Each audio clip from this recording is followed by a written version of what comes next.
Throughout history, fear of change and the unknown has often caused heightened anxiety to countless millions of us in the general public.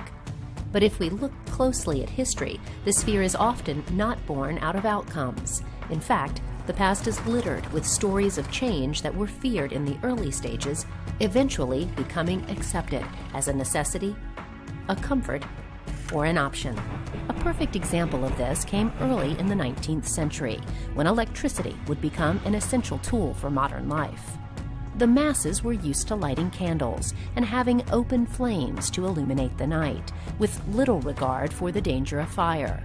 But for many, the idea of an entire home being electrified created a new fear of electrocution. In one famous case, it is said that even though President Benjamin Harrison had electricity installed in the White House, he and his wife would not touch the light switches for fear of electrocution, often resulting in them going to sleep with the lights on. Clearly, in the case of electricity, public opinion has changed dramatically, as is true of so many other cases of societal change. Even though initial fear, followed by acceptance, is a known phenomenon, these same old feelings are still very powerful today, especially with our modern world changing so quickly. One societal change that is occurring today that seems to be following the same path are the feelings surrounding the rise and use of unmanned aircraft systems, or UASs. For many, their only experience with these vehicles comes from media reports about them being used by the military for intelligence gathering and defense. Those images, coupled with privacy and safety concerns, is causing some to fear using them back here at home. Many on the front lines of the UAS revolution see tremendous advantages by using these devices in civil applications such as farming, package delivery, wildfire detection, border security, and numerous other uses. Only time, lawmakers, and public opinion will answer the broader societal questions. But one thing is for sure: the technical challenges surrounding these vehicles need to be answered now. Once these vehicles begin to fly regularly here in the U.S., they clearly must be able to work within our current commercial airspace in a safe and integrated way.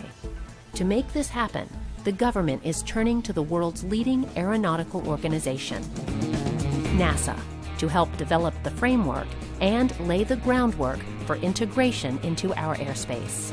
Coming up on this episode of NASA X, we will follow members of NASA's Aeronautics Research Mission Directorate's UAS integration into the NAS project team as they tackle the major hurdles of integrating these types of vehicles into our daily lives. We'll see how researchers are solving technical challenges as well as concerns around human factors in an effort to one day allow these vehicles to safely integrate into our society.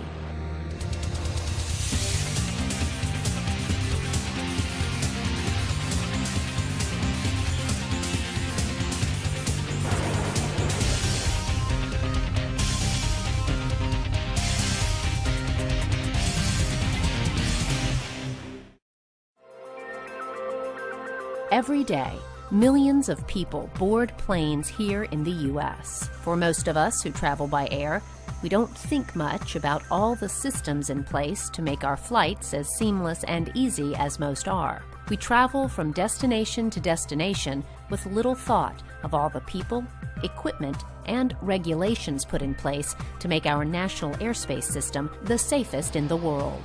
Airports, air traffic controllers, towers, communication systems, maintenance crews, and thousands of other moving pieces, along with regulations, are all key elements that allow for relatively smooth and safe operations for the nearly 50,000 flights that take off and land in the U.S. every day. Our National Airspace System, or NAS, is incredibly robust, and in fact works so well because everyone who works within the system understands their role and the procedures that have to be laid out. But when you have a system that works so well and is so vitally important, the idea of making fundamental system-wide change can be daunting. And one of the biggest changes that will be confronting the NAS shortly is the inclusion of unmanned aircraft systems, or UASs. The FAA has strict rules outlining all aspects of piloted flight, but with no pilot inside a craft, changes will need to be made to make sure these systems are as safe and robust as possible. Safety is always in the back of our mind, and having these systems that can be just as safe as the manned aircraft, which we have the safest air transportation system in the world. And so as the FAA takes these new technologies, introduces those into unmanned aircraft, and introduces those into the NAS, that safety will not be compromised. We are doing this and making sure that when the FAA assesses the technologies and assesses any airframe and the avionics that they have or the sensors that they have on board, that those are going to meet the same sort of standards, maybe not the same exact standards, the same sort of standards that they've established for manned aircraft.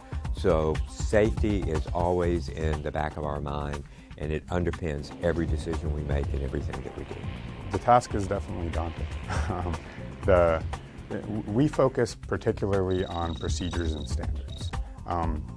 So from the procedures side, the FAA has built a very, very safe national airspace system. Accidents essentially don't happen. A lot of the rationale for that is procedural. Our air traffic controllers know what they're doing, they know how to manage their airspace, and bringing UAS into this system changes things. What we're trying to do is help inform procedural development so that the FAA can take our inputs and integrate them into their new air traffic control system as they develop their next-gen infrastructure. This is one of the reasons NASA has such a large role in the UAS integration into the NAS. NASA has decades of understanding how to build a system as complex as this into a functioning reality. But the reason why NASA is involved is pretty much consistent with what NASA does across the board. I mean, NASA is looking for investments in research areas that will enhance the quality of life of your everyday person. And so that applies in the area of aviation. That applies to things like looking at how we can fly airplanes faster or use less fuel or do something positive for the environment while still flying over that environment. So we've been doing those kinds of things in aeronautics all along, and unmanned aircraft systems is just another new technology that has the potential to enhance people's quality of life.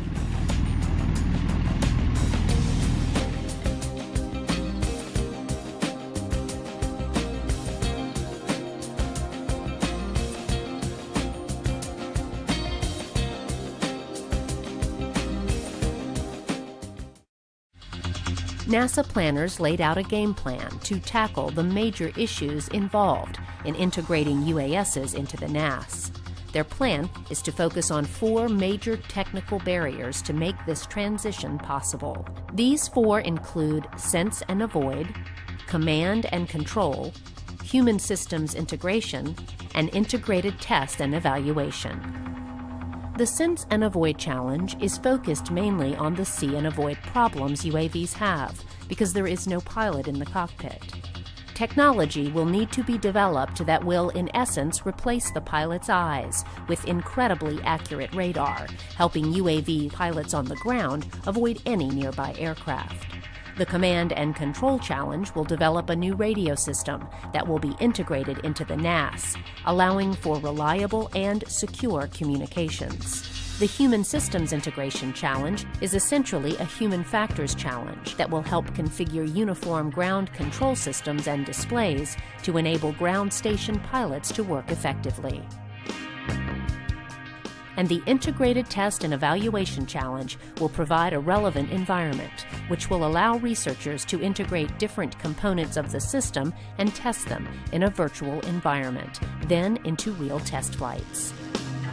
Each one of these technical barriers have their own unique and challenging issues, but due to the complexity associated with integrating each of these into one system, NASA planners are working jointly on these issues to ensure proper integration.